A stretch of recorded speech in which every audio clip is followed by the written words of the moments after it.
Good morning, everyone. As we have a quorum, I'm calling the meeting to order. We're now in public session. Apologies have been received from Senators Paul Gavin and Roisin Garvey. Before we commence, may I remind members participating remotely that they must do so from within the precincts of Leinster House. Today we are convened to discuss the issue of the rollout of the National Broadband Plan with particular focus on rural Ireland. The pandemic and the move to remote working and education has only heightened the awareness and the need for high-speed broadband in every home in Ireland, regardless of its location. This vital plan for rural Ireland is now months behind schedule, and the evidence that has come into the public domain over the last number of weeks does not instil confidence that the project has overcome the challenges behind these delays. We're told that on average 5,000 homes a month have been passed by the end of this year, the first full year of the network build. This is far short of the original target of 9,500 homes in year one. And the evidence that we'll hear today is that this is down primarily to COVID-19.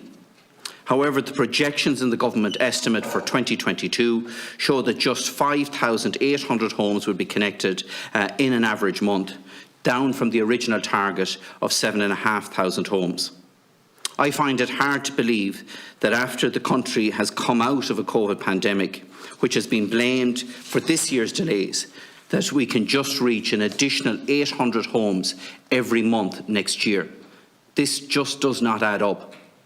These delays mean that 75,000 homes that should have access to high-speed broadband at the end of next year under the original targets won't unless there is a practical catch-up plan. We as a committee want to hear a good news story here today, and we want to hear about the solutions for catching up on these delays.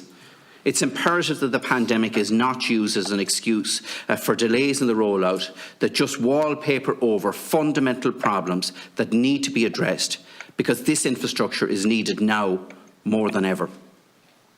In this regard, I welcome to our meeting this morning Dr. St John O'Connor, the Principal Officer of the Department of Rural and Community Development, Mr. Jake Ryan, Assistant Principal Officer of the Department of Rural and Community Development, Mr. Kieran O'Hoban, Assistant Secretary, Communications Division, Department of the Environment, Climate and Communications, Mr. Patrick Neary, Chief Technical Officer to the Communications Division, Department of the Environment, Climate and Communications, and Mr. Fergal Mulligan, Programme Director for Ireland's National Broadband Plan, Department of the Environment, Climate and Communications. You're all very welcome here this morning.